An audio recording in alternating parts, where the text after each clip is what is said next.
Ladies and gentlemen, it was the dawn of the 20th century, where big cities in the West were drowning in something far less glamorous than a champagne fountain: horse manure. Somewhere around the last 2 decades leading up to 1900, everyone was flocking to the cities looking to enjoy the fruits of a little something called the Industrial Revolution. All kinds of factories were being built with tons of new jobs opening up. Well, you know how it goes. This economic boom made the population numbers in these cities skyrocket in the hundreds of thousands. And to keep all these people and goods moving, they were relying on, actual horsepower, using thousands and thousands of horses. To give you an idea on the numbers, on the streets of London alone, there were several thousand horse-drawn buses, and each required 12 horses per day to operate. Plus, there were over 11,000 hansom cabs, and every one of them needed at least one horse.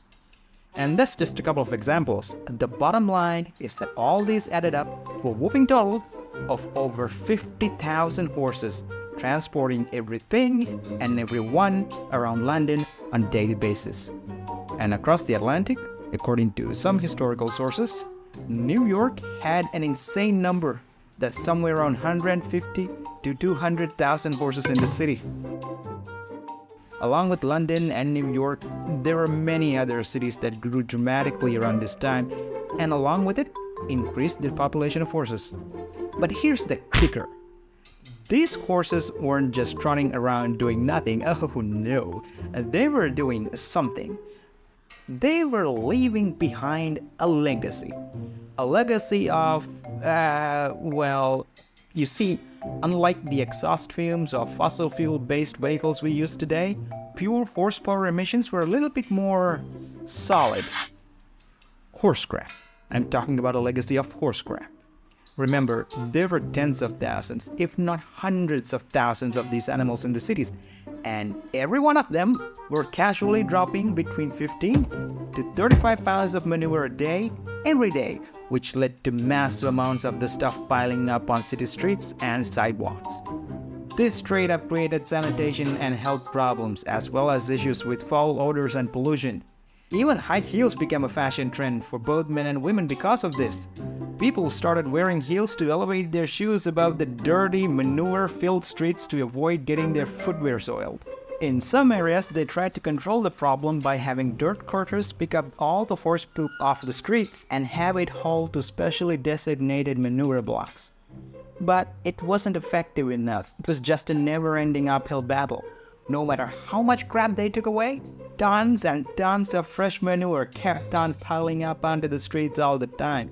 It's hard to even imagine the scale of it, but it's said that during winter, neighborhoods sometimes rose between 2 to 6 feet in height because of the sheer pile of crap and snow. That is one big pile of shit. But wait, there's more, because here's where it gets even messier. Not only were these horses cranking out manure like it was their day job, but they were also spraying the streets with their own version of liquid gold, up to 4 gallons of urine per day, per horse. It was like this free DIY street cleaning service they provided, but the kind you'd never, ever sign up for. And if you thought this can get any worse, well, you're in for a surprise. Because these unstoppable poop machines themselves were dying and rotting in the middle of the streets. Surprise! Let me explain. You see, if lived a normal life, a horse on average would live up to somewhere around the ballpark of 20 years. But once they're put to work slaving away all day, every day, their health deteriorates, and the life expectancy of these poor creatures dropped by a whopping 85% to around 3 years. It was literally "this job is killing me" situation for the horses. And most of them weren't exactly passing away in a deathbed at home surrounded by family and loved ones. And no, they were being taken to horsey heaven mid-job in the middle of the streets. Now, even a small horse or a large pony weighs around half a ton, and that's nowhere near the weight of the bigger boys. So when they dropped dead, you couldn't just pick them up and move them around. meaning these carcasses had been left abandoned to rot until it had disintegrated enough for someone to sew it into pieces just to clear the streets. I mean, talk about an unsavory cleanup crew. In 1880, the city of New York picked up 15,000 of such abandoned horse carcasses. As you can imagine, this awesome combination of mountains of horse poop, urine, and the rotting flesh of dead horses in the middle of the streets attracted an insane number of flies to the neighborhoods.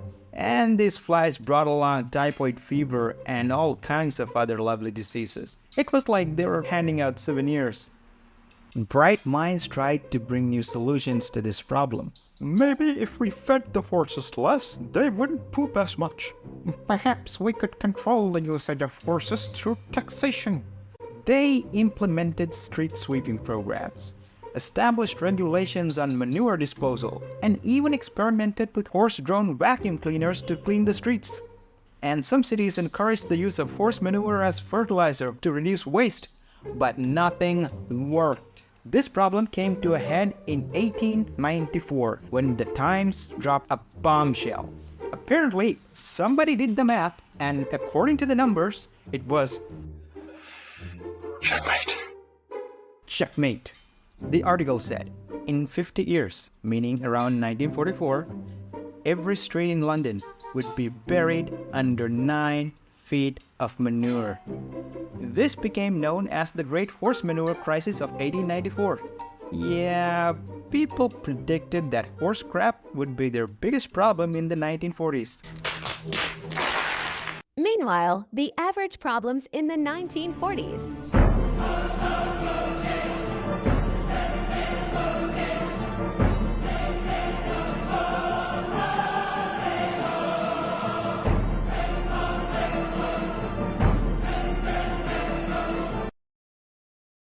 Oh boy. Anyways, this problem was debated in 1898 at the world's first International Urban Planning Conference in New York. They were expecting to brainstorm some kind of a solution for it, but nope, nada, zilch. They still had nothing. The planned 10-day convention was abandoned after 3 days. It seemed that the urban civilization was doomed. We're doomed!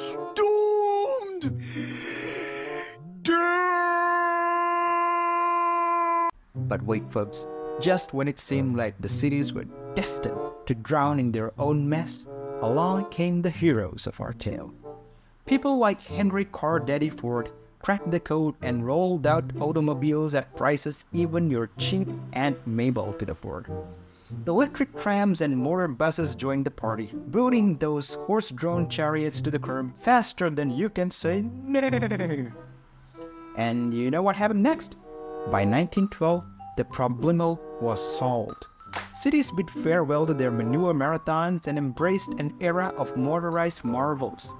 It was like a circus, but with wheels and fear of clowns. And just like Y2K, the dreaded Great Horse Manure Crisis never came to pass. So, what's the moral of this manure saga, my friends? When life tosses crap at you, literally or metaphorically, remember the Great Horse Manure Crisis of 1894. It's a reminder that even in the messiest moments, human ingenuity prevails, and there's always, always a shiny solution waiting to roll in and save the day. Until next time, be well and be safe.